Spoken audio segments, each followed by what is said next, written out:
them just your one picture of your 24 groups that came through your open house.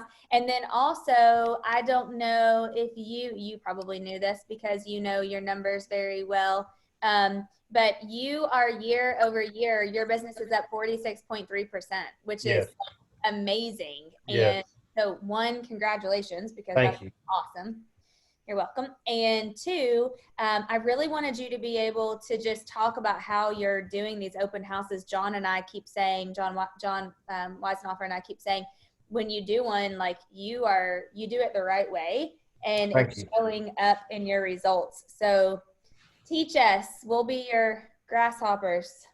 Yeah, I appreciate that. Hello, everybody. Thank you for having me. My name is Andrew Wilson. I am almost a third-year real estate agent here at Keller Williams Greater Lexington, and open house is my absolute favorite lead gen lever. I do other lead generation, but it's something that is a lot longer than the 2 to 4 hour window for me, and a lot of that has to do with preparation leading to a Sunday or Saturday, even open house. But a lot of it is follow up, and the follow up systems that I have in place have proven beneficial to me. Um, I closed my first deal off of an open house, and the relationship that I built turned into more deals. So it's been fruitful for me, and I've definitely found ways to tweak and modify my open house, and it will depend on the season, I believe, how much daylight you have, and what people are doing, if they're going back to school, if they're going on Christmas vacation, things like that, of course. But overall, generally, you can prepare for an open house. Hey, Amber, there's my old friend Amber. She's my camp condo friend. Hey, girl. Aw, Hey, how are ya? how you doing? Good. Yeah. I like your background. Thank you very much. Well, I was saying that I just think that you get an opportunity to see people who are buyers more so at an open house than just about anywhere else. Better than cold calling, of course, door knocking, mail prospecting, all sorts of things like that. So I don't know how I should lead into this discussion, Dana, but if you just want me to go after it, I'll just keep talking. I don't want to. No, well, you're doing great. I just took a bite. Sorry. No, it's fine. I was always taught that if someone's coming in an open house, they have interest some way. Yeah. They're looking for at some point. And so I love what you just said. Well, and then too, like Dana just said, like even if it is like a neighbor or something, then they just want to see what is going on in their street, what the house is selling for, how much interest it has. That's a listing opportunity. And the more conversations I think that you're going to have face to face with a potential client is just the more opportunities you're going to have to secure business. So as far as that goes, Would it be okay? Oh, I'm sorry, Andrew. No, go ahead.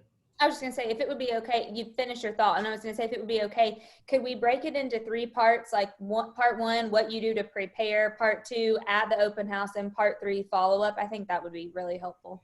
Yeah. And I'll just go based on, and everyone's kind of a case by case basis. I would think number 1, I think the preparation is to select the right house. I think that that's a crucial aspect to this. You might not want to host an open house, 2 counties away with 14 turns to get to the front door.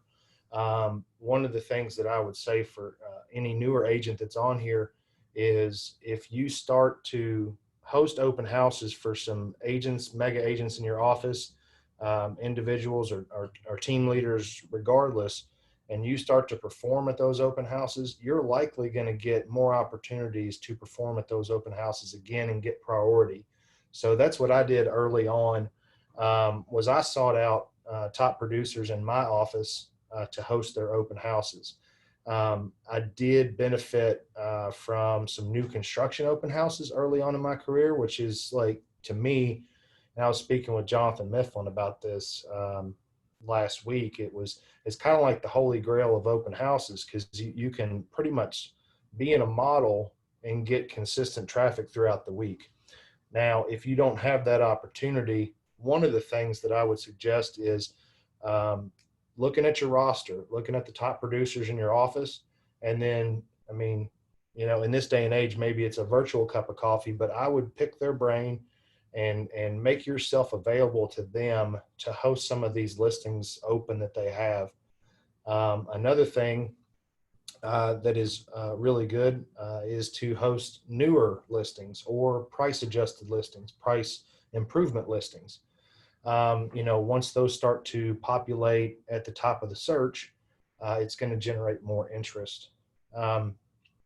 If it is your own listing, of course, you have to go into LBAR and it will syndicate to Zillow and Realtor.com that your open house times. One of the things that I do specifically is I host the open house a little bit longer. In the summertime, I host them from 1 o'clock to 5 o'clock. I do feel like it's a really good opportunity on the front end and the back end to get that overflow traffic or the early birds. I've closed deals from people between 1 and 2 and 4 and 5. I don't know how many, but it's been several. Another thing that I do, and I have done this in the past, I don't always do this, but this is always, if you have the opportunity to do this, and this is seller dependent, if it is not your listing and you get a chance to go preview the home midweek, you can find out just about everything you need to know about that house. And if the homeowner is there and they'll let you talk to him for 15 minutes, they'll tell you where the lot line is. They'll tell you about the HOA. They'll tell you about all the little small minor details, what stays with the house. Maybe that's something that might intrigue somebody. So if you have those answers readily available to be able to respond to a open house guest, you are going to be the expert on that specific house, and that goes a long way. If you don't know the answer, of course, you can always say, well, I'm not sure about that. I'll get back to you. Okay. Well, that's a perfect opportunity, right, to follow up. So, another thing that I do that I think is incredibly important is to advertise on social media.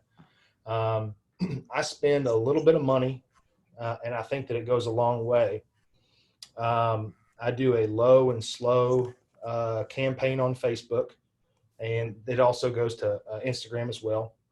But I think the height of and I sent this one over, I think the height of my views, something like 20,000 views for an open house. I mean, if you show that to the listing agent that's letting you host their open house, guarantee you that they're going to give you another good open house to host next week. So I think that that's incredibly important. It's also something that you can share with the seller that helps you, justify being in their house for 4 hours. So some people don't want to leave their house on a Sunday for 4 hours, but if you can get them to 2, that's a win. So hey Andrew, quick question. And also, guys, if you guys have questions, post them in the chat and we'll field them, because I know you're probably going to, and I do too.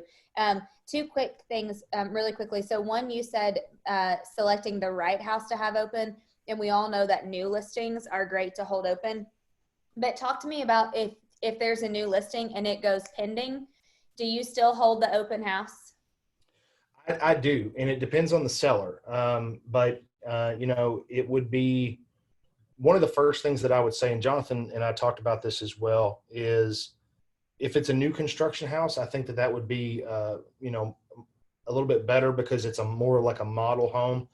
But if it's someone else's personal residence, perhaps I wouldn't. And the reason is because I don't want to get someone's hopes up. I think the first thing that when they come in, right, my job is to greet them, build rapport, and then, let them look around the house and answer any questions that they may have. Perhaps in that instance, one of the things that I would do would be to say, hey guys, glad that you all came to my open house. I do want to let you know that we have a pending offer on here, but the seller is looking for backup offers or something of that nature. You have to set the stage so that they don't look around the house, fall in love with it, and then get disappointed because they're probably not going to be a client if that's. Well, you walked right into what I was hoping that you would say, because we have an agent, a really great agent, Tim Reel, in the Columbus office. consultant's office, and he was sharing with me a couple weeks ago that he had about I think it was like a $750,000 listing, and it went, he'd advertised the open house. It went pending really quickly. He still held the open house. And when people came in, he said, I just want to let you know that it sold very quickly. However, we're taking backup offers. He picked up 3 clients because he explained to them about what a backup offer is, number one. And they said no one had ever told them what a backup offer was before. He explained that to them, and he picked up 3 clients that were between the price ranges of 750, because it was a 750 listing, 750 and like 1.2 or 1.3 million. That 2 of them had houses to sell. So he was, and these are real people. And so he was saying that there's a real missed opportunity that sometimes when a listing, if they've already advertised the open house and then it goes pending and they're like, oh, never mind, shut it down. As long as the seller's okay with it. I mean, man, 1, take some backups for your sellers, and 2, go be knowledgeable and meet those people and try to pick them up as buyers. Absolutely. And the more that you can get in front of people, and that's the ultimate thing, what they say, like 90% of the job is showing up. Well, if you don't show up, especially in this market when houses are selling fast, and you don't show up for an opportunity to meet new people, then that's just going to set you back a week, a month, or however long, it would have taken for you to meet that person for the next time. So, hey, Robin. So one of the reasons that I started to really kind of look into which houses that I chose and selected was Ben Lawwill. When I was a new agent, he actually was asking me, in productivity coaching, asking me what I was doing this weekend. I was telling him about an open house, and he told me to pull it up on Google Maps. And so we did this whole like little recon session. It was kind of cool, like, oh yeah, like don't just jump into something that's just to say yes. Host an open house that is going to set you up for an opportunity to create a lot of traffic. And I think that was a big key for my early success in open houses. So just wanted to throw that in there. I don't know if Ben's watching, but I love that. Ben does a great job too. Andrew, someone asked, Marcia asked, how far in advance do you start advertising on social media for the open house? Like say if it's going to be on Sunday. Yeah. So in a perfect world, I'll start on Wednesday. My Facebook boosts will start on Wednesday. I will run them through Sunday evening at the end of the cutoff. So say 1 o'clock to 5 o'clock is my window. I'm going to run that to shut down on Sunday at 5. I get Facebook messages throughout the week about wanting to go see the property before the open house.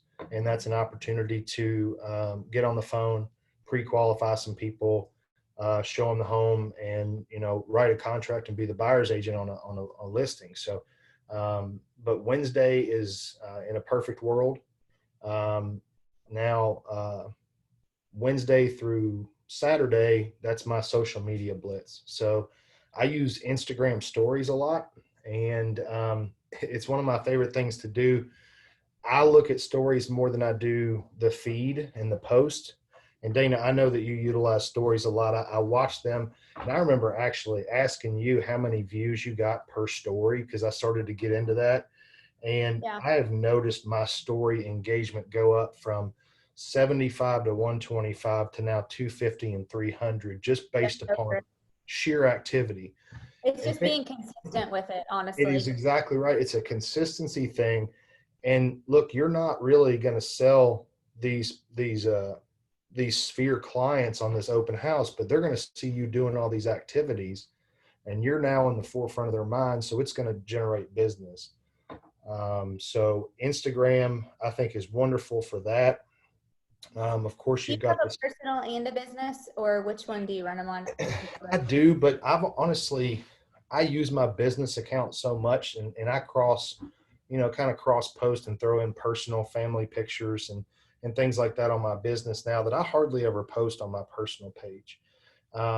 If I want to reach a certain market, like I'm from Maysville originally. So if I want to reach a Maysville market, I will post to my personal page, because it will automatically post to my personal Facebook page. So, things like that, I can reach a larger audience that way. But, I think that you should share your business successes on your personal page, and your personal successes on your business page. I think if you start to do this cross marketing, you become a more, I guess, well-rounded individual to the general public. They see you out there, they see you making some good decisions business-wise, and they want to cheer for you. They want to help you out. So they're going to think about you when they have a recommendation or referral. So. Yep. A couple questions. How much info do you put in the ad? What exactly do you show? Jen, that's a good question. So you can do a little bit of both. And I was talking to Robert Dents here. He works on the Barron Group, and Robert and I had this conversation about like kind of leave them guessing sort of ad posting. A lot of times, how much info do you put in the ad? It will be almost exclusively exterior pics, unless there's just like some sort of phenomenal interior pic that I want to, advertise. But I want them to know that it's in, 40503. I want them to know that it's a all brick ranch on a basement, but I want them to come in on Sunday to see me, to see the interior. So I know that kind of answers the question there, but generally I'm putting bed, bath, square footage, and then of course the time that I'm going to be there. And I reiterate that through stories Thursday, Friday, Saturday, and then Sunday, the day of. So yeah, I think there is something to leaving a little bit to the imagination, right? It's because there are lots of people who shop for homes that are shopping for a specific area, and odds are that they're not going to buy this one specific house. But if they come into that open house because of an exterior picture, realize once they're in there that the interior doesn't fit their needs, then you have an opportunity to talk to them. Heck, sometimes I even share with them other open houses in the area that they can go to. And if they want to see something after 5 o'clock, give me a call. Here's my card, et cetera, and so on. So. Okay, awesome. And then are you running them through Command? I know that you are a big advocate of Command, but are you running them through campaigns? I'm actually not. I am a big advocate of Command. I think that Command is a fantastic number one, it's a free tool. And if you have any form of follow-up, CRM, all that different kind of stuff, free is always the best, in my opinion. And especially if you're a newer agent. I use Command for database management specifically. So follow-up, I guess, yes, I do use it for Command. But as far as posting goes through Facebook and Instagram, I do not. And the reason for that is because it is easier for me to edit, and it is easier for me to pause and change campaigns in the middle of it, save different campaigns. And that's on me a little bit too. So let's not, get it twisted. That's the scary new technology, Andrew. Don't, just go with what you know, sort of thing. So I'll speak the truth here for a little bit. So yeah. Good answer. Perfect answer. True answer. Okay, so any more questions if you guys have around the ads, just type them in the chat. I love that you said mostly exterior pictures, give them the information, the time open, but then they need to come to meet you and see the inside, which I think is great. Do you, okay, what about, like, I see all your big signs and all your steps. So what of that do you do before versus? So I'm a Friday sign guy. I think that, getting out, and I don't like to do it during the rush of traffic, but sometime during the afternoon, if you have a good, like let's say, so I hosted an open house. The last one I hosted was at Scottish Trace. So I have, Man of War, Tate's Creek. I have Polo Club. Yep. I have all these multiple different entryways and exit ways that are prime location for signs. They don't get taken, number one. And I will say this to all the newer agents, that your signs will be taken. So that's okay. That means you're doing something right, maybe. But I'm trying to put out at least 5-6 signs in multiple areas so that people come in and turn, because people might not use Facebook. They might not use Instagram. They're going to use, hey, honey, let's go drive around on Sunday and see if we can find some open houses. And if they don't know that you're open, then they're not going to just come knock on the door randomly and see. So Friday, somewhere around noon, I try to put them out. And then on Sunday, I put out, or Saturday night sometimes, I'll put out an open house sign in the yard.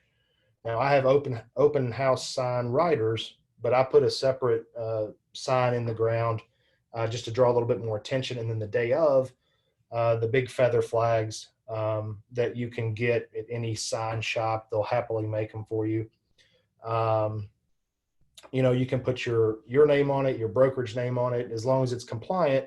You stick it in the yard, it's going to wave like the balloon man, and people are going to stop and they're going to see it. So You just made me think of something. This is kind of a squirrel, but kind of not. I can remember, so when I got into the business 16 years ago, I did new construction for so long, and Heather will appreciate this. I mean, every weekend, Friday, Saturday, Sunday, really, I think it was Thursday, Friday, Saturday, Sunday, I sat new construction. I mean, I did it straight for years, unless like I had the flu or something, I was there. But I can remember the prep was insane. I mean, like I had balloons on every sign. I had those big multicolor long feather flags that we would hang from the window on the second floor all the way down to the sign out front. And honestly, a lot of people have gotten away from that. And I don't know why or what that is, but we generated so much traffic just because of the hype. Now, it was a little bit different in the winter, but in the warmer months, I mean, it was they were big deals. Like it was a production. You'd have thought there was a kid's birthday party going on. Well, I think that's a good idea too, is that I have, like, say it's the dead heat of summer, or it was, and we've done everything from I've hired an ice cream truck to a gated community because I was worried about traffic, but there were tons of kids on bikes coming through, and of course the kids came for the ice cream, and then their parents came later, and then walked around the house, things like that. Um, you know, some people bake cookies, things like that. But if you're outside, um, or if you're not generating traffic to come indoors, you know, put some noise outside and let people find you. Even if it's just sitting on the front porch with your computer in your lap and ready to go, you can just wave to the neighbor. I mean, any conversation's a good conversations on Sunday at an open house. So. Yeah, perfect. Okay. Actually, wait, Philip had a question. Do you share the price of the home in your ads? Sometimes. I do sometimes. I think that, if it's a lower price point, sometimes I do. If it's a higher price point, sometimes I don't. I don't pretend to know if that's right or wrong, Philip. But what I will say is that if it is a lower price point, specifically in this market, I think that people are well educated enough to know that it's going to go quickly. So perhaps they should act fast. If it's, say, a $450,000, $500,000 house, sometimes, maybe somebody doesn't want that advertised, throughout their friend group or something like that. But I don't know. If it's priced to sell, I think yes. And I think almost everything is right now. But yeah, sometimes I do, sometimes I don't. I think it's a gut call. So. Yeah. Okay. Good answer. Okay. Anything else to do prior? Do you ever door knock the houses around the house? I have. It is not my favorite thing to do, especially in these times. Now I have gotten away from it in post-COVID 2020 times, but last summer I did it quite a bit, and it was good. It was more of a turnout for the open house than anything else. I don't know that I picked up a lot of leads from it, but really what I consider Facebook ads to be is a door knock. I can specifically target a neighborhood. I can specifically target, a city or what have you, but a zip code. And so I think that spending my time and allocating my time in that, 30 minutes it takes me to create the perfect ad is better than the 2 hours it's going to take me to go knock on the doors. But again, if it is a gated community, I'll do things like, knock on the door, tell them that we're selling the Marksberry's house, and they know who lives in their gated community. So they want a successful sale for the family. I'll also do postcards, try to drop those with the people who answer the door, things like that. So it'll have my brand, my name, my information, and then just a one shot of the house, one picture, two pictures maybe. So, and you can create those on command. You can create those on Canva. You can create those at a very relatively inexpensive price point. And yeah, so I think that that's a beneficial activity. Perfect. Okay, great. Okay, talk to us now about, so hopefully by now we've figured out how to get them there, and we may or may not hopefully have 24 groups in the first hour or two, Yeah. like you did. So how do you handle all that? Do you follow them around the house? How do you greet them when they come in? Do they fill out anything? Do they have to register? Like, give us all the goods on the actual open house. So I present all of those options upon entry. So I do have a sign-in sheet. I do have flyers for the L-bar statistics of the home, branded to me, my name, etc., my phone number. I have a stack of business cards. Sometimes I'd have bottled water and cookies or whatever. Now, not so much, but there's always a reason to pause, I think, throughout the house, right? So if somebody pauses throughout the house and they're thinking, they have questions, they'll ask you things. But I do not follow people around the house.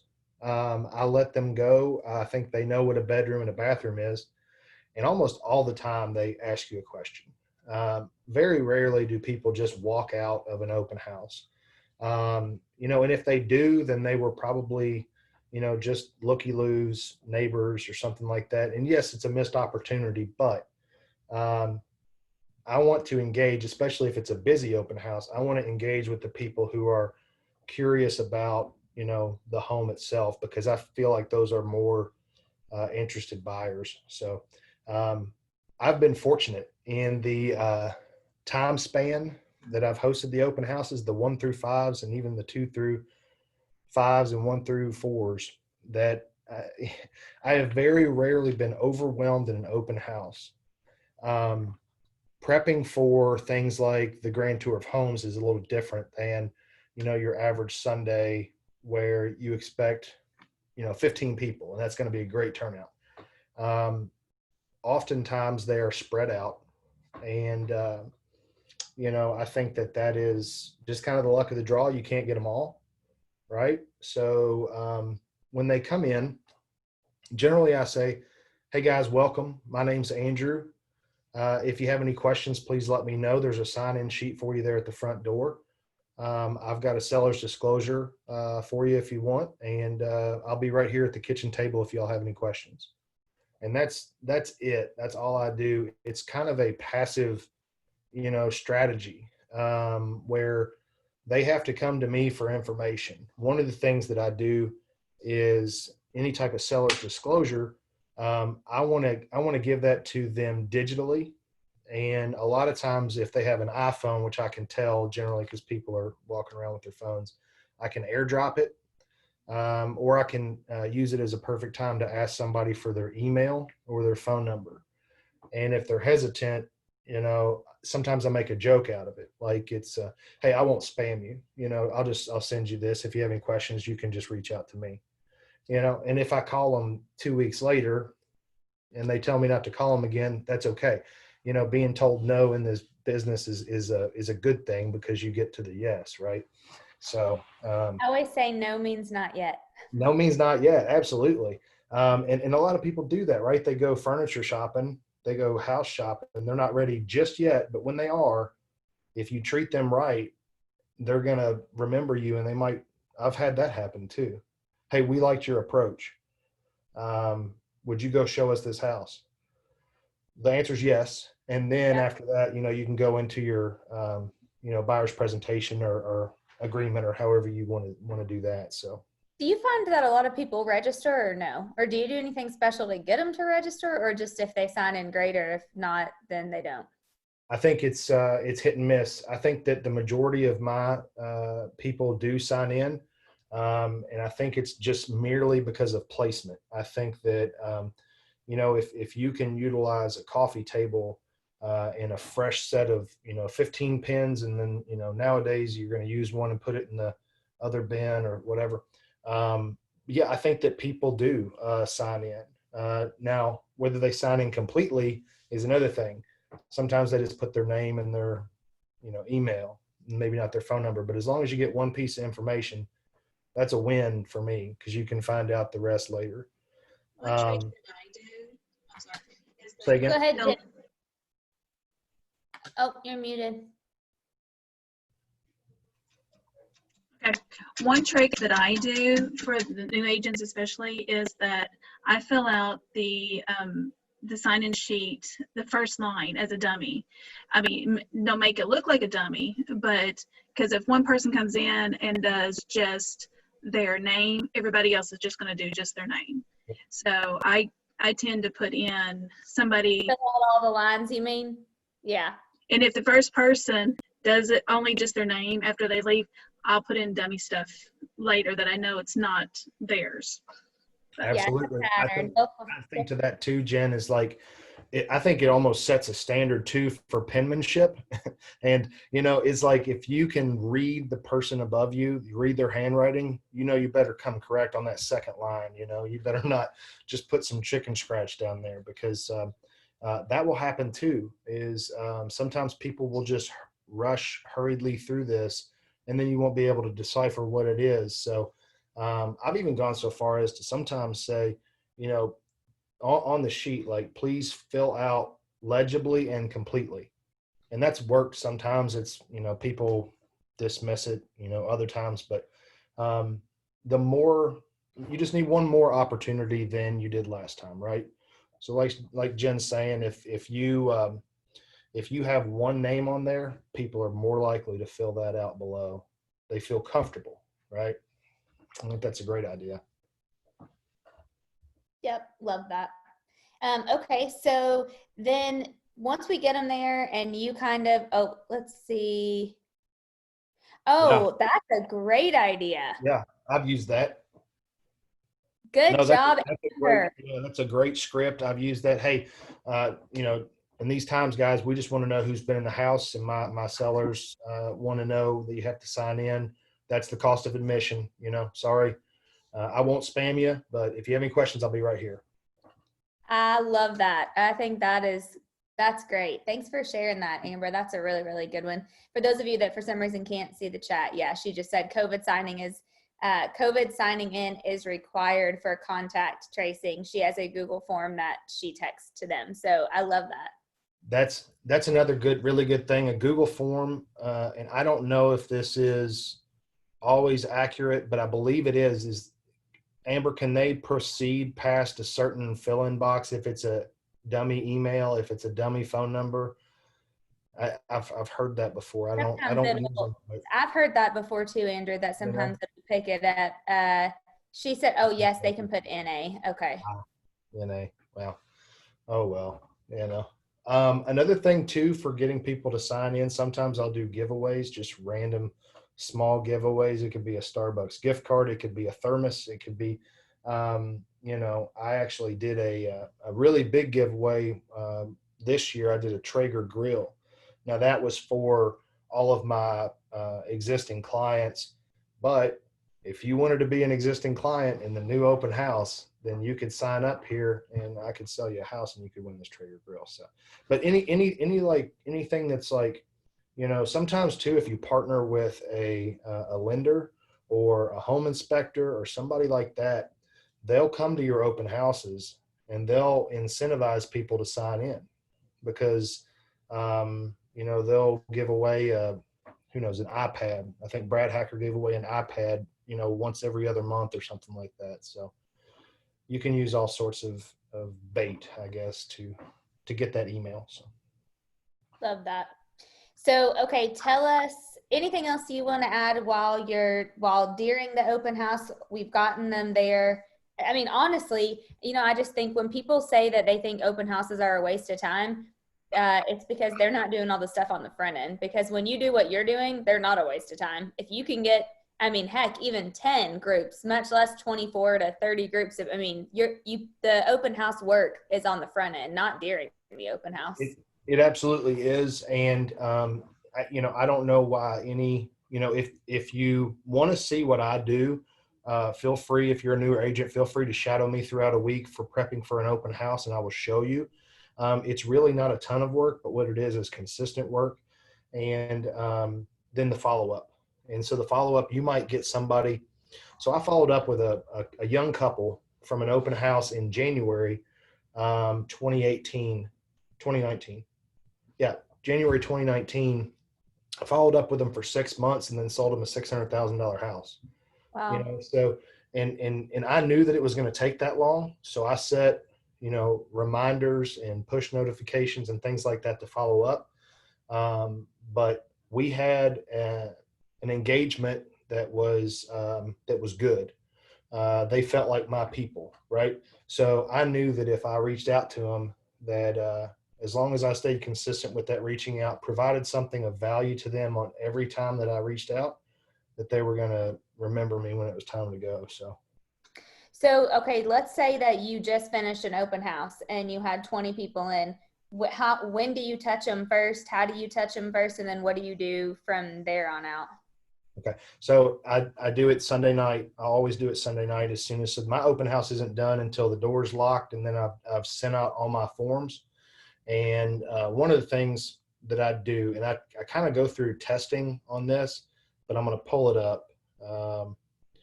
And let's see here. I send a pre-populated text message.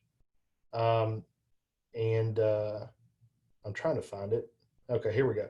I send a pre-populated text message that has a link to my Google reviews. So if they read that, and then also a picture of me and my family. Hey, this is me. Just want you to know I'm a real person, and I would be grateful for the opportunity to help you find your new home. Okay, and this is something that's just in my iPhone notes that I can cut and paste. I try to make it sound not so cut and paste with the language that I use, because nobody likes that. It's not personal. But and then always remember to change the name too. Yeah. But I did video for a while, and I did get some clients with video. They thought that was, you know, a personal touch, but it wasn't my favorite. It took a long time to do. And then, you know, Rachel wants to know when I'm coming home for dinner and, you know, all that kind of stuff. It's like, okay, I got to cut it off somewhere. Right. But I'm going to find it here. I promise. I think Email that to them, right? You save it in your notes and then you email it to them. Okay. I actually text it to them, and if they, yeah, I text it to them right off the bat. Number one, I find out one thing: is it going to be green or blue? Okay, I know if they have an iPhone or an Android. Okay, and then if that's the case, I try to, you know, find something within a conversation. If I get a response, that's a victory. Because if I get a response that says, "Hey, it was great to meet you. You know, we're not ready yet," then I have free reign to, you know, answer or ask another question. Like, "Hey, you know, what's your timeline look like?" That's a big question that I always ask in an open house or in a follow-up is, what does your timeline look like? Because if they're not ready to move until, you know, the spring, then I know that they need to go into a certain category and they need to be nurtured, right, in your opportunities. So I think that is trips to send them until you get a response to. I like it better in Twilio because it comes to my phone easily. Yeah. Okay. I need to get with you and learn how to do that. I've never used Haymarket, but I have heard about it before. Yeah. Well, okay. So how many people can you remember, right? Like in your head, like all the people that you know that are friends and family and all that, and then clients. It's really not that many, right? Like, what is it, 40, 50, 100, maybe if you're like really good, but you're not going to remember all the dates and the details. This is my best friend and my worst enemy. I have to put it down, right? But I can set a reminder. I use Google Calendar. I use Siri notifications, all that different kind of stuff. And I use Command for tasks. So if I get a push notification from Kelly, it's super easy to pull up and use, and I've got that contact card already made. I don't have to go look for their phone number. I don't have to go look for their email. I can go directly into the app and contact them, you know. So wait, why did you want to know if they have an Android or an iPhone? So I want to know if they have an Android or iPhone. So let's say that I can send them a contact card within that. Like, let's say that they have, an Android and I send them a contact, like an electrician or a plumber, and they can't pull that up, then I'll know that I need to do screenshots instead of links. Sometimes things aren't as compatible via phone to phone, iPhone to Android. Those dang Um, Android users. that's it. Yeah. You guys need to convert. Sad. I know Vickers uses it. That's why I said that. So, okay, so you text them immediately and then you're getting them on a drip. Is that right? Absolutely. Well, so Monday is generally an email day, and then Tuesday is generally a call day. So if I have sent you a text and I've got no response on Monday, I'm sending you an email. And if I haven't gotten a response on Tuesday, I'm calling you on the phone. On Wednesday, I'm not doing anything, and then on Thursday, I'm going to send you a text and a phone call again. After that, um, if there was interest, it depends on the person too, and you can make this in your notes, is that, hey, we're going to have another open house this Sunday. Just want to let you know if you wanted to get another look, that I'm going to be there from 2 to 4. Or if you have anything else that you want to see this weekend, I'd be happy to open the door for you, show you around. So Andrew, because I know you, I think one of the reasons you're very successful at this is because you aren't overly aggressive or pushy. You have more of a passive, direct direct way of touching your people. So let's say it's Thursday and you're texting or calling. What does that Thursday script look like that you're saying to them if you haven't heard anything since Sunday? Is that we're having another open house? Yeah, I think I'm trying to provide value, something of value. Okay. Like maybe I could send them a list of 6 homes that would be similar to the one that they saw on Sunday that I was in, or in the same area, or maybe if there's something new that's hit the market in that area. So I know that, Jane Brooks came into the open house at Scottish Trace, and she didn't get Scottish Trace, but I know that she's still looking for a home. So I know that she's probably somewhere between the range of 260 and 300,000, and she's looking for a house with a basement. So if there's something new that comes up, that's what I'm sending her on Thursday, Okay. leading into the weekend for sure. Okay, perfect. Okay. So then let's say you hear nothing from them ever that first week, then do you just put them in your database and just drip on them? Yeah, database and drip, and then also, hit them on the call log, the AEDs, XYZs, all that kind of stuff. So here's my goal for the remainder of 2020 is to get a good email marketing campaign, and I don't have one. And that is a huge opportunity that I think that I'm missing to touch my sphere. I'm working with Cameron Bailey and Tracy Moore on that right now. And that will be my next implementation of lead gen. I hope to make it the most consistent thing that I do to reach people that I've already met, because I have a lot of emails and I have a lot of phone numbers. And when I look at them, it makes me sad because I haven't called them enough and I haven't emailed them enough. So Pretty sure you're not the only one. well, that's true. But I mean, think about it. That's gold right there. Yeah. I mean, people pay money to get that, right? And you got it for spending your time with somebody in an open house. They actually know your face. That heck, they might follow you on Facebook, and they might see your content all the time. So if you make another personal connection with them, it might just solidify the deal. So That brings up a good question. So do you friend them on Facebook I do. I do. or I Instagram? mean, like sometimes, they don't respond, and that's okay. You got to be okay with being rejected, right? It's really not a big deal. But if I'm trying to have a conversation with somebody when they come into the open house, I'm trying to get to know them, and they are pretty likely to friend me. Um, I added, I'll tell you like this, I try to add as many people as possible on Facebook. And when Rachel and I went in and had Ren, Rachel's having, we had a baby, and I'm adding the nurses on Facebook when they come in. They That's a great realtor right there. Absolutely. I mean, I want, they got good jobs. They got good credit. Let's go. Come on. Let's get you a house. Let's get you something out of Lexington. Yeah, I love it. I think that is awesome. Okay, what are we not asking you that we should too about how to have a great success from an open house? You've given a ton. I've taken a page and a half of notes. Say that again, Dana. I said I've taken a page and a half of notes, so you've given us a ton of value. Is there anything I didn't ask you or that you feel like we need to know to have a successful mega open house?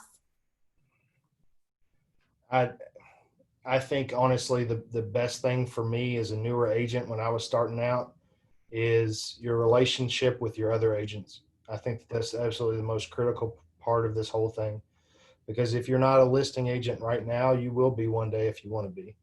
And if you work with, the mega agents within your office to host an open house and you do it the right way, they're going to remember you. That is my biggest piece of advice.